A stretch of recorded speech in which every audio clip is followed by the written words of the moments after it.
Kita lanjutkan perbincangan pemirsa masih dengan anggota Komisi 11 DPR RI Hendrawan Supratikno. Pak Hendrawan, ini kan pemerintah sudah memberikan izin investasi miras di 4 provinsi ya, di Papua, NTT, Bali dan juga Sulawesi Utara. Aspek kebiasaankah atau apa yang sebetulnya menjadi pertimbangan utama? Karena kalau kita lihat provinsi lain mungkin ada yang was-was, ada yang mungkin mereka tidak setuju, ada juga yang kok provinsi kami tidak gitu. Ini bagaimana menyikapi hal ini?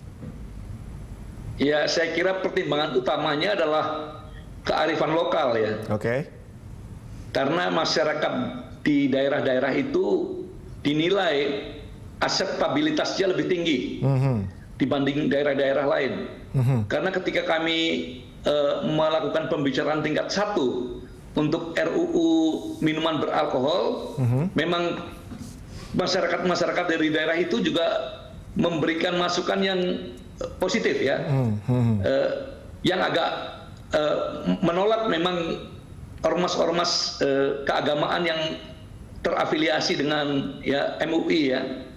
Jadi ini sebenarnya perdebatan bukan yang baru ya, sudah lama dan itu sebabnya kenapa RUU minuman beralkohol itu kita berakhir tanpa kesepakatan bulat dan tidak diundangkan atau tidak disepakati sebagai undang-undang.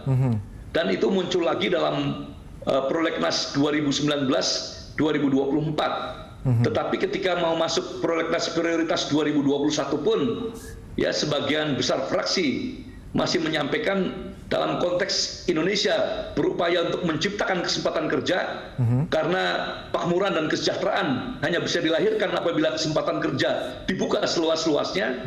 Ya, RUU yang potensial menimbulkan kontroversi pro dan kontra ini sebaiknya tidak dimasukkan dalam prioritas. Dan itu yang terjadi di DPR, yang meskipun nanti tetap masuk dalam prioritas, tetapi fraksi-fraksi sikapnya terlihat tidak ingin membicarakannya secara tergesa-gesa atau terburu-buru.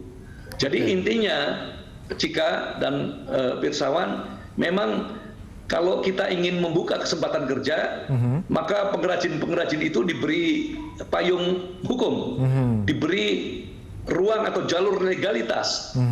Di daerah kami sendiri di Jawa Tengah misalnya, itu kan banyak orang yang memproduksi arak AO istilahnya, arak obat, ada yang menggunakan istilah ya ciu, ya, yang mengandung alkohol. Nah, orang-orang ini bergerak umpet-umpetan ya. Kalau nasibnya bagus, ya tidak ketahuan petugas hukum. Tapi kalau nasibnya sial atau kurang baik, ya usaha mereka ditutup, investasi yang mereka alokasikan ya untuk pengrajin itu kan kecil, ada yang 2,5 juta, ada 5 juta, ada yang 10 juta, ya beberapa drum dimusnahkan dan seterusnya. Dan sehingga mereka kembali ke kondisi yang membuat mereka kehidupannya miskin. Ya. Sekali lagi ada tarik menarik di sini. Itu sebabnya kami sampaikan dengan tegas fraksi PDI Perjuangan ya, regulasi yang kuat dibutuhkan agar penyelenggaraan pengawasan untuk sektor yang memang sudah menimbulkan pro dan kontra lama ini bisa ditegakkan dengan baik. Ketika investasi ini sudah dibuka, artinya sudah menerapkan prinsip pasar, ada supply and demand di situ. Nah, akhirnya nanti adalah persaingan yang cukup ketat. Promosi pun akan kemungkinan besar. Bagaimana mengontrol ini kalau mungkin kita bayangkan seperti produsen rokok misalnya yang beberapa sistem promosinya dibatasi. Bagaimana dengan minuman beralkohol ini, Pak Hendrawan? Ya nanti diatur dengan peraturan Menkes ya, peraturan yang dalam hierarki perundang-undangan di bawahnya Perpres. Ya, nah Perpresnya kan tidak boleh bertentangan dengan undang-undang cukainya. Ya itu sebabnya kami tegaskan bahwa meskipun ini dibuka investasinya tidak boleh melanggar rambu-rambu perundang-undangan di atasnya, dalam hal ini undang-undang cukai tadi yang saya sebut ya, undang-undang tahun 2007 itu. Nah jadi intinya nanti peraturan Menteri Kesehatannya sama dengan rokok lah. Rokok kan peraturan Menteri Kesehatannya ketat sekali. Tidak boleh melakukan promosi rokok ya, dalam iklan tidak boleh ada gambar yang terkait dengan rokok ya, jamnya dibatasi ya, peredarannya dibatasi. Oke, kalau kita balik lagi mengenai penggunaan nih Pak Hendrawan, ini kan dikatakan bahwa minuman miras ini atau minuman beralkohol ini ada juga yang bukan untuk diperuntukkan untuk mabuk-mabukan. Ada di beberapa daerah memang untuk supporting mereka bekerja begitu. Tetapi bagaimanapun ini adalah minuman yang memabukkan begitu. Sama seperti kita dibolehkan makan tapi jangan kekenyangan, tapi kan tolak ukurnya juga tidak jelas gitu. Masalahnya kalau kita makan yang rugi diri kita sendiri. Kemudian kalau kita mabuk bisa jadi orang lain dirugikan. Nah, bagaimana controlling penggunaan ini supaya betul-betul bisa terkontrol dengan baik, Pak Hendrawan?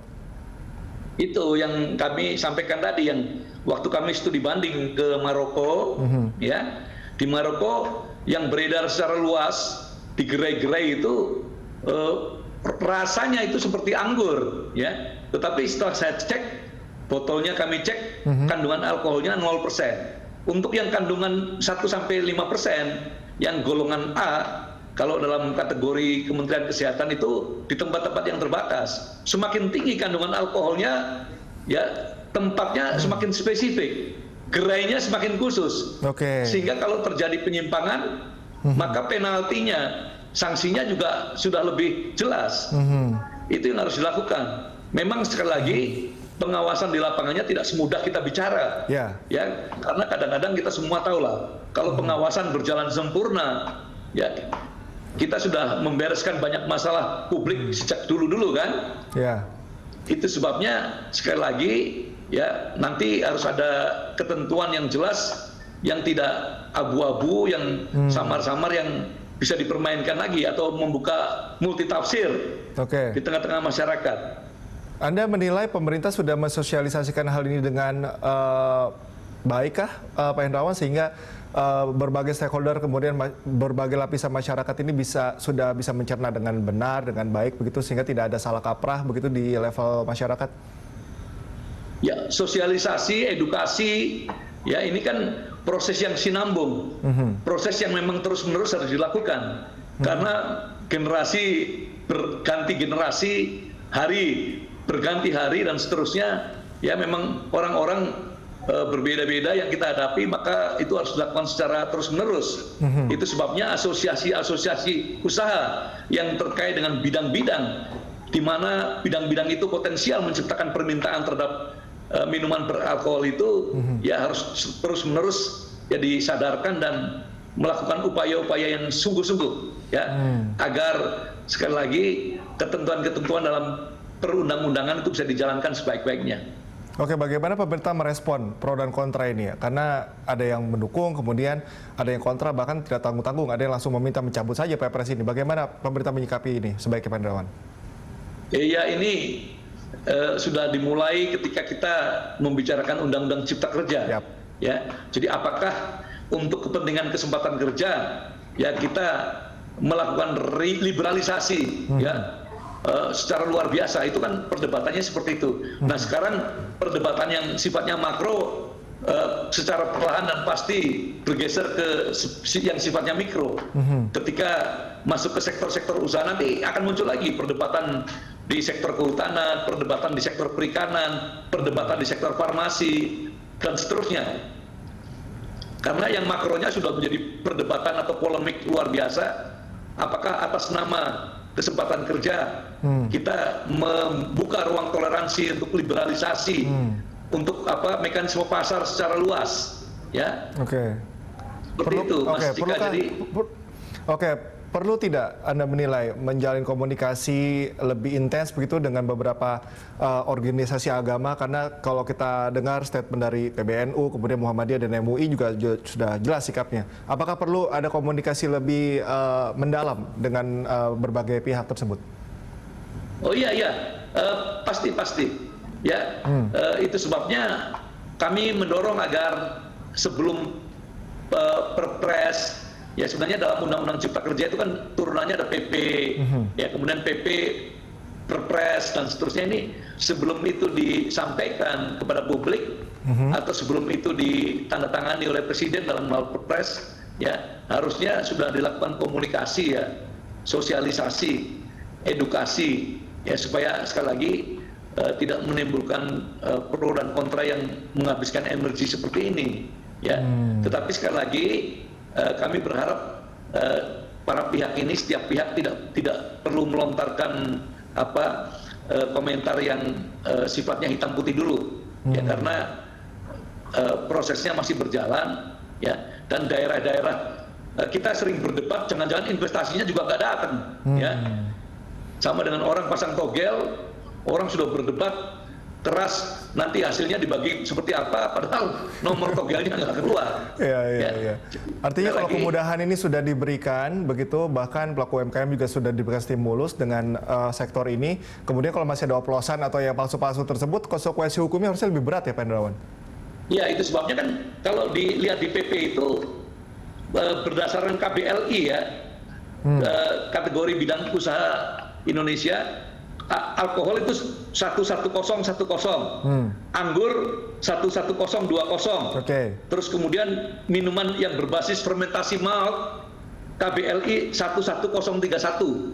Nanti pemerintah bisa bermain di sini, ya. Kalau untuk yang anggur misalnya, yang kadarnya 0,1-5% diutamakan, sehingga kadar-kadar yang tinggi ya belum perlu, ya. Atau untuk sementara, untuk yang sangat selektif seperti itu, kita tidak salah lah menggunakan kerang impor, kecuali kalau konsumsinya sudah mencapai skala ekonomi tertentu, ya, yang membuat pertimbangan atau rasionalitas untuk membuat pabrik itu menjadi masuk akal. Tapi kalau masih jumlahnya sedikit, tidak ada masalah untuk impor. Tapi yang tadi penggunaannya untuk kesehatan, untuk upacara keagamaan, ya, untuk upacara syukuran yang ringan-ringan seperti ini, ya, mungkin skala ekonominya sudah memadai untuk investasi yang masuk akal. Baik, yang terpenting adalah bagaimana kontrol dari produksi, distribusi hingga penggunanya betul-betul harus dikontrol dengan baik. Pak Hendrawan, terima kasih atas waktunya bersama kami. Salam sehat selalu.